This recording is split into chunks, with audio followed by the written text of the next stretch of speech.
So you came here when you were 8 years old. Mm-hmm. Tell me your story from there. Tell me my story from there. Yeah. So, How did you get over here from Iran? we actually originally came like in 1978. So I was only 2 years old. We came for a year. We lived in the Montgomery County, Rockville area, Okay. and most Iranians left Iran either right before the revolution or right after when things took a turn. But my parents were in that smaller group that was the opposite. They thought maybe things are going to actually change for the better in Iran or something. So they spent a year here and then they went back. And then, of course, things got a little crazy. There was a revolution. And, that war could have lasted forever. And they were concerned about me getting drafted into the military. I mean, I think they were sending kids as young as, 14, 15 to the war. And, once you went, it was a good chance you never made it back. And I still remember those images. But we were fortunate enough. My uncle had lived in Richmond, Virginia for a really long time. And he kind of was our sponsor. So we came in 85 and lived in Richmond for about 6 months or so, and I've been in Northern Virginia pretty much ever since. So I have a lot of roots in this area, starting in Alexandria, Falls Church area, and then eventually Herndon, where I went to middle school and high school, and then George Mason for my undergrad and master's studies. Wow. So yeah, my dad actually came over. He was from Iraq, went over to Iran because Saddam kicked him and his whole family out of Iraq. And so they stayed there for 17-ish years, 15-ish Wow. years, and then came here when he was 25, around that same time frame. Where were you born? I was born here in Indiana. He actually won the lottery for Yes, many college. people come that way. Yep. And so that's how he made it out here. So Oh, okay. yeah, it's interesting how all the Yeah, how yeah. people have Sure. ended up here. So I always loved knowing about that. Okay, so then once you graduated, tell me a little bit about what you do now today. So, I was one of those people. I didn't have like a specific area that I wanted to study once I got to college. I was just kind of taking classes. I was so jealous of those people that knew in high school. They're like, this is what I want to do, or this is what I want to major in, this is what I want to be. So I started out as I think general, then I went the computer science route, and it wasn't for me. I liked computers, but I didn't enjoy coding, and I knew I liked something that was business and maybe related to information technology. So I ended up getting a management information systems degree, and I had my sights on additionally getting a MBA, Master's in Business, but they really wanted you to have a few years of experience first. So they advised that I wait and then apply then and take all the entrance exam and everything. So I interned for a bunch of different companies when I was in college, and the last one I had worked for was the biggest internet provider at the time in the U.S. And I had an internship there, and I started full time with a nice salary the day after I graduated college. So I was with them for quite a long time. And then, like a lot of the companies that had a bust during the tech time, they had a lot of layoffs. The stock went to zero, and they got purchased. And eventually, when I finished my master's in business, I left and I went into the consulting world. And so consulting world for other businesses. Right. Yeah. So I worked for one of the top consulting companies, Accenture. I did that for a couple of years. The division I was in wasn't the ideal fit. I ended up going back to work with some of the people I'd worked with at previous companies, and I always kind of had a passion for real estate, and I'd always been kind of a connector. I remember somebody had mentioned that to me a while back. There was this, best-selling book written by Malcolm Gladwell. What's the name? It was called The Tipping Point. And one of the types of people he talks about is a connector. And, when I was getting my MBA, my friend was like, I need someone like you. You're a connector. You know everybody. You connect people to other people and things. And while I was getting my master's, they basically didn't have a student association. So we kind of got that going again. I think they had one many years ago, but it had fallen apart. So, and then I became the president of that student association. We grew it. It was something to advocate for the students, careers, learning opportunities, happy hours with the other local schools.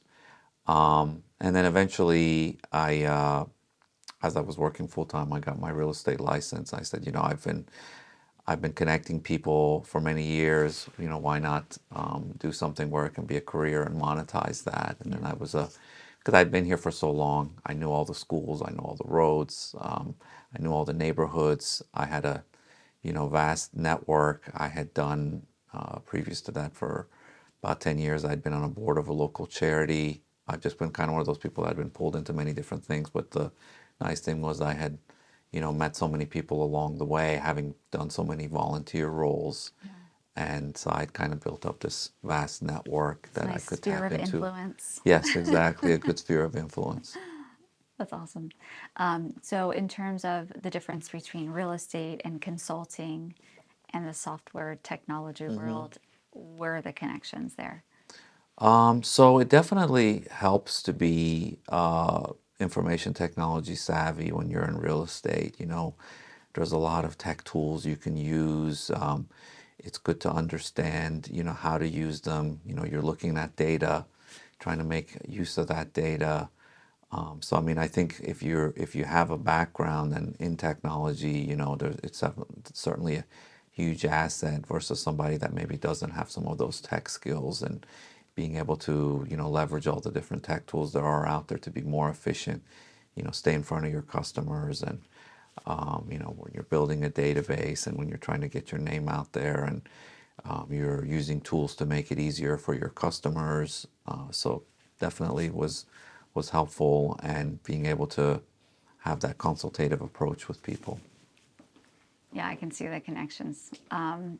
In terms of going forward in real estate, where do you focus on? Is it Northern Virginia or? Yes. Okay. So I know a lot of agents try to be, what I learned early on was it's very hard to be everything to everybody. Of course, everybody wants to do as many deals as they can. They want to do luxury deals. They want to do stuff in Maryland. They want to do in DC, Virginia. Cover every city, cover every type of home buyer, seller. As I got going, my niche kind of just became Northern Virginia. I mean, obviously, I never really pursued being an agent in DC and Maryland. I mean, I live in Sterling.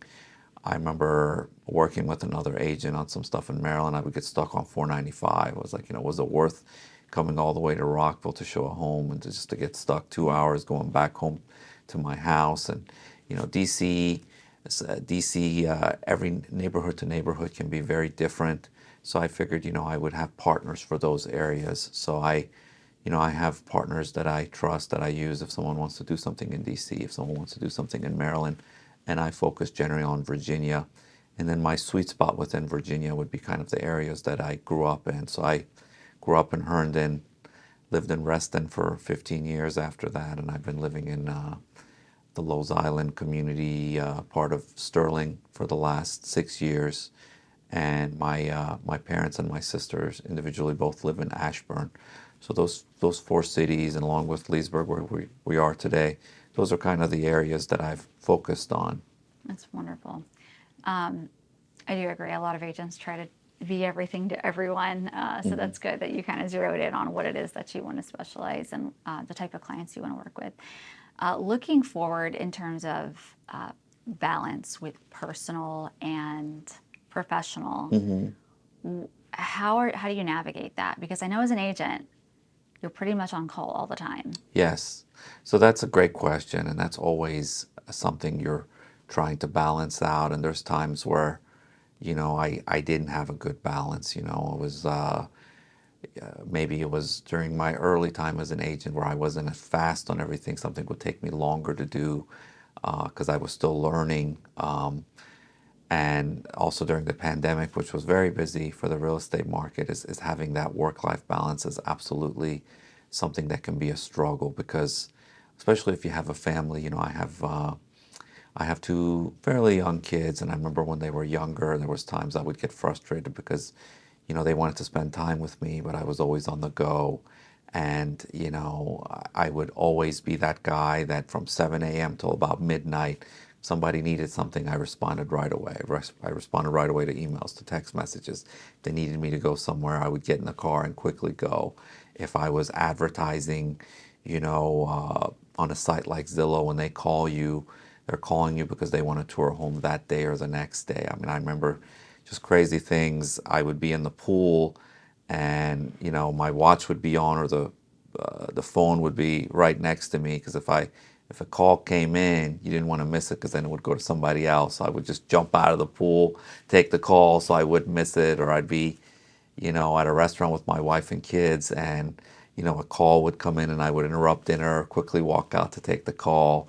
So it's important to have that balance. And now I've taken a step back, and there's certain hours that is for my family time, it's for the kids, and I make sure that I have that balance. And and sometimes every sale might not be a sale that works for me. If I'm really busy with a lot of stuff going on, and somebody wants to do something and I don't have time for it, I may refer it to somebody else that has the time to do what I can't do right at that time. Or I may say, hey, like I'm typical, I want to list my house next week. There's a lot of steps in getting a home ready for sale, and I'll say, hey, if you want to work with me, I need a few weeks to have time to prepare, to get everything ready. And I don't necessarily take on every client that comes my way. Now it has to be somebody that's a fit for me and I'm a fit for them. When you're early on in your career, you want to take on anything and everything. Yeah, good for you for knowing where your boundaries are. And Exactly. And that's really, you just used the key word there, and I remember I had a good real estate coach, and what she would say is, she said, you really don't have any boundaries with your clients, and basically, you're getting exhausted because of that. Yeah. Yeah. It's hard though, right? Especially Yeah. in the early years. Absolutely. And my personality, and it's something I've worked on a lot, is I'm a people pleaser.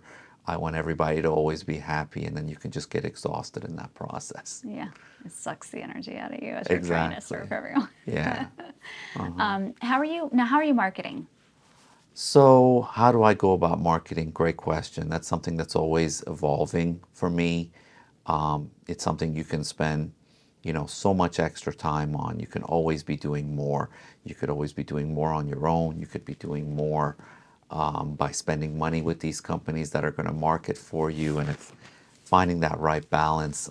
For me, I know there's a lot of people, they get their real estate license and they, I think, heavily rely on social media. They're like, oh, hey, I just got my license. If you want to buy a house, use me. If you want to sell, here I am. And, social media is very key now, but it's just one of my many funnels that I go to. I have an email list of everybody that are in my contacts. I try to send out useful information once in a while. They'll get a newsletter from me once or twice a month. Of course, I pick up the phone and I stay in touch with people. At the core, based on some of my background I told you about, I'm a very good event planner.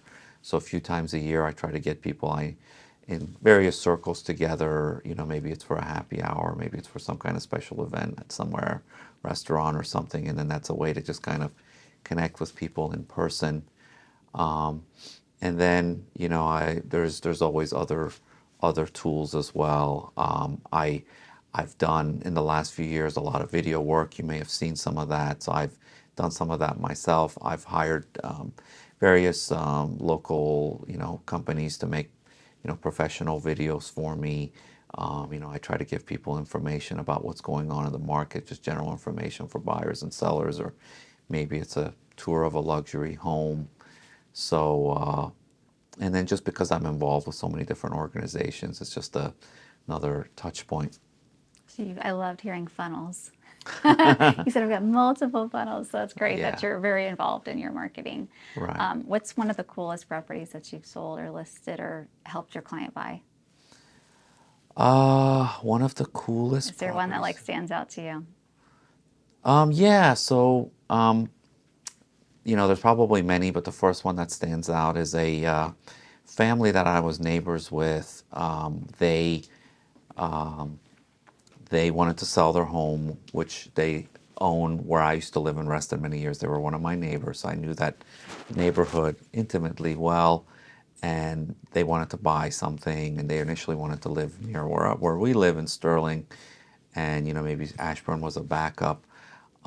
And it ended up really working out great. And they really liked the idea of having a pool. So we were able to find this home that had this beautiful, huge backyard, which is very hard to find around here, especially in Ashburn, Sterling, Fairfax County. Having a house with a big backyard really is hard to find these days. And we found this home that had a huge backyard and it had this gorgeous custom pool. And there was a bidding war, and we were able to navigate through that and win. And now we're regulars at their home when they have a party. Yeah, full party. When they're and we our kids go use their pool along with them, and they've been super happy with the house. So that would be something that comes to mind. So not only did you help your neighbors move, but they just wanted to move to where you lived. So you're just bringing your neighbors with you wherever. Yeah, exactly. So yeah, the more the fun. more people that live close by, the merrier. That's fun. In terms of Northern Virginia overall, since obviously you live here in this community, what is something that you wish we could improve on that's missing? That it's a very vague topic. So. Sure. I would say a few things. So obviously, traffic is always a problem. I think all of us that have lived here for a long time, me, yourself included, we don't even think about it. We just kind of plan our day around it. We know, if we want to go into the city or we want to go to Maryland, you want to go to Alexandria, you want to come out this way. There's certain hours of the day in the morning and evening you try to avoid just because of that. I mean, I know there's things being done. For example, where I live is heavily impacted. They're widening Route 7 basically from Sterling to Tyson's, and there's that huge bottleneck kind of where Great Falls and Reston are. So there's improvements being done, but I feel like there's just always so much population growth in this area that it could always be better. I mean, I would hope, one day they do something about 495 being the major way we get from Virginia to Maryland and the Marylands get here, because you could go basically anytime from early in the morning to late at night, and it's just such a bottleneck. Other things, I think, there's always improvements being made, but, the school system can always improve. There's always things they can do to make the education system better for the kids. One thing I struggle with is my kids are young. They're now 7 and 9. When they were younger, it was even harder. They like to sleep more, and our school starts at 7:30 in the morning. There's this anxiety every morning getting them out of bed, getting them dressed, and getting them to school before that bell rings at 7:30, because you get there at 7:31, they're already tardy.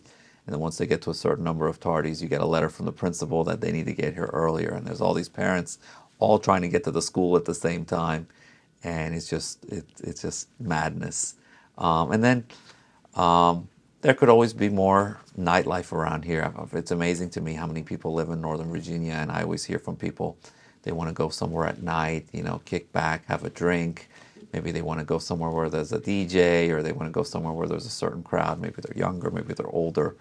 It seems the number of choices is limited. I mean, we're pretty much like a metropolitan area around here with a few million people living just in Fairfax County, Loudoun, and so forth. And, I always hear, I don't go out as much as I used to, but there are options when, people want to kick back and have a drink. Their choices are limited. DC, that's where they go. To And DC. Obviously, and then for all of us that live out this way, DC's a long drive, That's and across. Yeah, it's an that's way too expensive far. Uber ride home, or you don't want to drink and drive and all those other things. So I wish some of that vibrance that's in DC and maybe parts of Arlington, would come more out this way. Yeah, it's more of like the family. Exactly. We're in bed at my household by 8:30. That way we can get up for that 7:30. Exactly. 6:30 rather. Yeah, 11 there you o'clock. go. Okay, my last question is, what do you do for fun? So I get myself involved in so many different things. I wish I could clone myself so I had enough time to, do all the work things, the family things, and still have time to do all the things I like to do for fun. So I'm actually a little sore right now. I try to play volleyball when I can, but because my schedule is busy, I only get in once in a while. And then if I haven't played in a while, my shoulders, Every everything muscle is feels it. exactly. So I love playing volleyball, whether it's indoor, whether it's beach volleyball when the weather is nice. I love to follow current events, not just what's going on in the real estate world. And then I get myself involved in other things. So I'm on the HOA board for Cascades, which is one of the largest homeowners communities in the area. It's about 5,000 homes. You include all the homes, the townhouses and the condos. So I like being involved in, how the community is shaped and what we're doing for the community. We're going through the budget process right now and, trying to keep the increases to the minimum while we deal with increased costs from, the trash and recycling companies and landscaping and the management company fees and so forth. I used to coach my older son in soccer, and now I coach my younger one. So I enjoy working with kids. And then, whenever I have time, I love giving back. I work with different charity organizations. I'm great at fundraising, event planning, anything I can do in my Careful free about time. saying that out Yeah, loud. I get pulled in to a lot of different things because people do know of my background, and of course that goes back to the boundaries because there's only so much time I have to do So so many many asks things. you can make. And I am a nerd at heart. I love reading. I'm always just trying to take in as much information as I can, whether it's articles, whether it's books. And then my favorite genre of films is documentaries. I take in as many documentaries What's your from favorite? favorite documentary.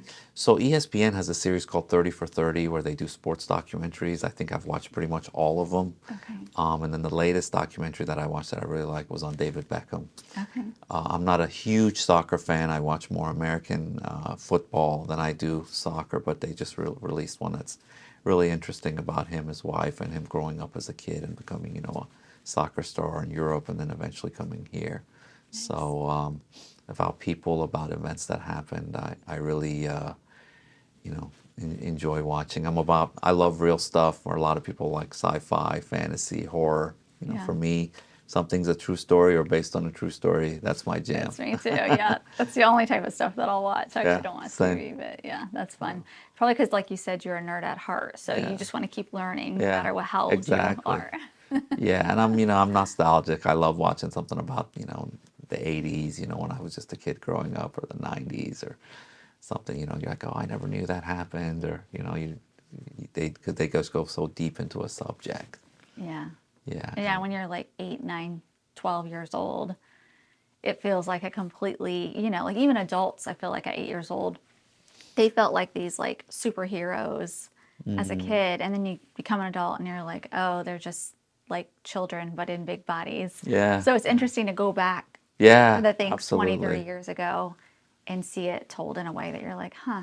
Yeah, would have and never Netflix is imagined. always pumping out new stuff after everybody goes to bed. Yeah. Like I just watched, speaking of things that are based on a true story, most people didn't see it because it was on a channel. Most people don't have Showtime, but they just put it on Netflix too. There's a really well done series about how Uber got started and then how, they kind of had a boom and then they went through a rough period because their CEO was kind of, this wild guy that didn't like to follow the rules. So they did this like series about how they got going, how they got funding to grow Uber and all the challenges that came along. And, like the taxi companies in New York were pissed that they were getting into their business. And so, I love following that And you stuff. can always learn so much.